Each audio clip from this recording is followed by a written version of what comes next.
En Vermont, a finales de los años 70 y principio de los 80, una serie de crímenes violentos conmocionó a la comunidad.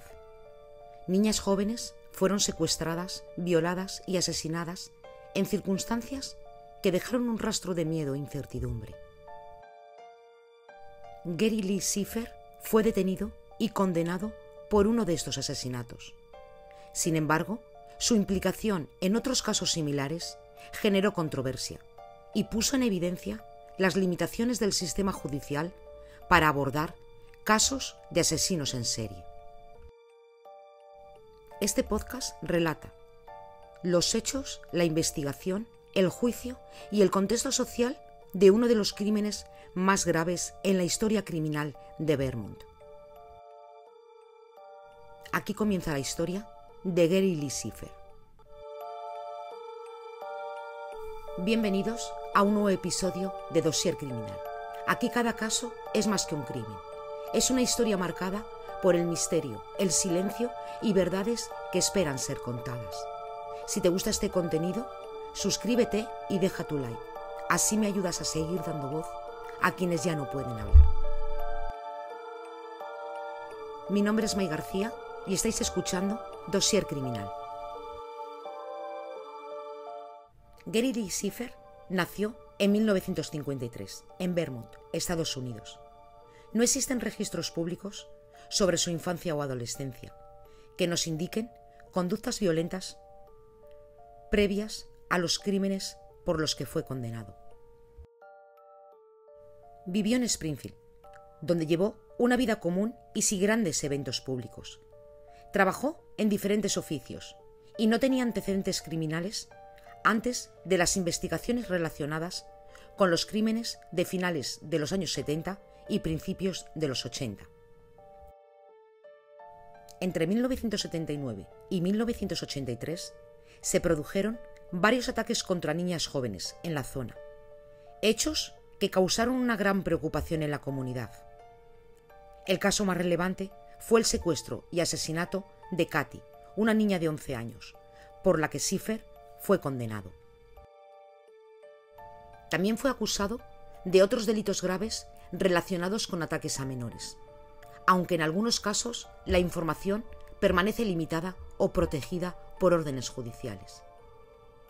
Pero es importante destacar que debido a la naturaleza delicada de estos hechos, la información sobre la vida personal de Seifer se maneja con cuidado para respetar a las víctimas y evitar especulaciones no verificadas. Entre finales de la década de 1970 y principios de los 80, el área de Springfield fue escenario de una serie de crímenes que conmocionaron a la comunidad. Niñas y adolescentes jóvenes fueron víctimas de secuestros, agresiones sexuales y asesinatos. La gravedad y frecuencia de estos hechos generaron una presión considerable sobre las autoridades para identificar y detener al responsable. Sherry, de 13 años, desapareció en 1979. Fue encontrada muerta poco después, víctima de un asesinato que incluía violencia sexual. Aunque las investigaciones policiales apuntaron a Seifer como posible autor, no pudo ser condenado formalmente. Durante la investigación, Seifer confesó su responsabilidad bajo hipnosis, una técnica controvertida y que en la práctica judicial fue declarada inadmisible. Por lo tanto, la confesión fue descartada y el caso quedó oficialmente sin resolver.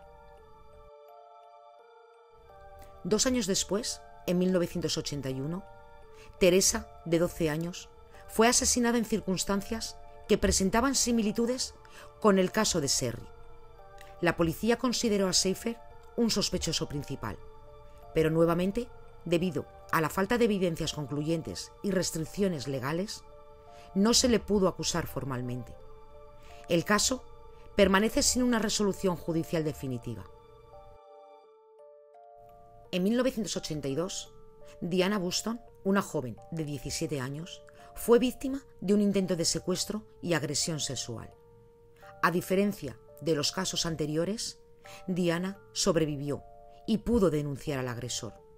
Su testimonio fue clave para avanzar en la investigación contra Schiffer. Él fue arrestado y procesado, pero la mayor parte de la información relacionada con el juicio estuvo bajo secreto judicial, limitando el acceso al público a los detalles del proceso. Pero el caso que desencadenó la condena definitiva contra Schiffer fue el secuestro, la violación y el asesinato de Katy, una niña de 11 años. Este crimen causó una fuerte conmoción social en Vermont y la policía consiguió reunir las pruebas suficientes para acusar formalmente a Schiffer, y el proceso judicial culminó con su condena. La investigación que llevó a la captura de Schiffer fue larga y compleja, marcada por varias dificultades inherentes al contexto y a la naturaleza de los crímenes. Había limitaciones forenses. A finales de los años 70 y principios de los años 80, las técnicas forenses no eran tan avanzadas como hoy. La policía tuvo que apoyarse en evidencias físicas básicas, testimonios y técnicas de interrogatorio que en algunos casos resultaron controvertidas.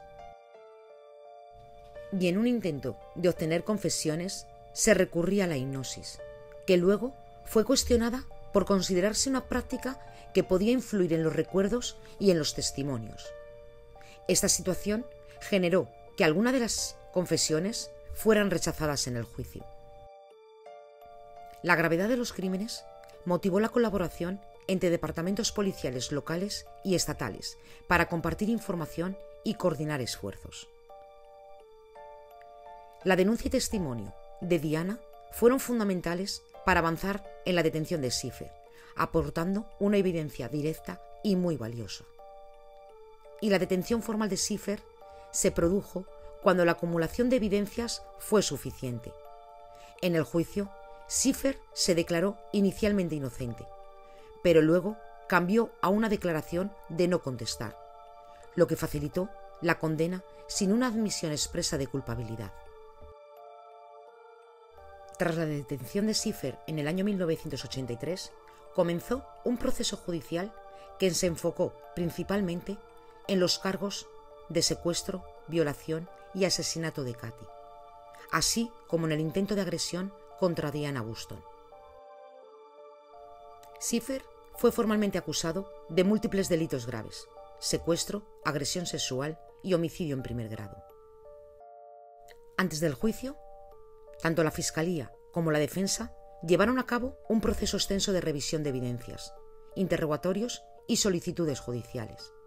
Se enfrentaron a varios desafíos importantes, principalmente relacionados con la validez y admisibilidad de las pruebas obtenidas, mediante técnicas como la hipnosis, aplicada a sospechosos o testigos. Además, la defensa impugnó varias pruebas físicas y testimonios presentados por la Fiscalía, alegando que algunas de ellas fueron recogidas sin respetar los procedimientos, lo que podía invalidarlas ante un tribunal. Al iniciar el proceso, Schiffer se declaró inocente de todos los cargos, pero sin embargo, en diciembre de 1983 cambió su declaración a no contestar. Este tipo de declaración, que está permitida en la legislación estadounidense, permite al acusado no admitir formalmente su culpabilidad, pero sí a aceptar la imposición de una condena sin que se realice un juicio completo. Este cambio fue estratégico, tanto para evitar un juicio largo y costoso, como para limitar la exposición mediática y pública de los detalles más sensibles del caso. La Fiscalía aceptó esta declaración y el tribunal procedió a dictar sentencia. El juez le impuso una condena de cadena perpetua, sin posibilidad de libertad condicional, por el asesinato de Katy. Esta fue la pena máxima posible en Vermont para ese delito en aquel momento. Y adicionalmente fue sentenciado por los cargos relacionados con el intento de secuestro y agresión a Diana, aunque esos cargos no llegaron a juicio público, debido al acuerdo derivado de la declaración de no contestar. El análisis psicológico de Schiffer fue una parte esencial para comprender el comportamiento que llevó a sus crímenes y cómo las autoridades pudieron abordarlo desde una perspectiva criminológica. Durante el proceso judicial, los profesionales en psicología y psiquiatría realizaron evaluaciones formales a Schiffer. Los resultados indicaron que el acusado no presentaba condiciones mentales que afectaran su capacidad para comprender sus actos ni para responder legalmente por ellos.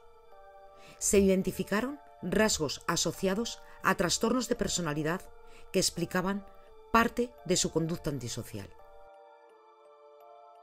Los especialistas consideraron que Schiffer actuaba con plena consciencia, motivado por impulsos relacionados con la necesidad de dominio y control, más que por las condiciones psicológicas que pudieran atenuar su responsabilidad. Pero en definitiva, Schiffer fue condenado por asesinato, con severas sentencias que aseguraron que pasaría el resto de su vida tras las rejas. Y aunque confesó estar implicado en otros casos, nunca fue condenado por ellos.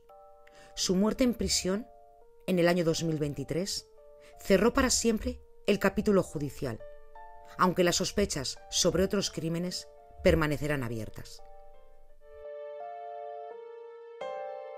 Hasta aquí el episodio de hoy. Si te ha gustado, suscríbete y comparte este espacio con quienes creen que estas historias merecen ser contadas.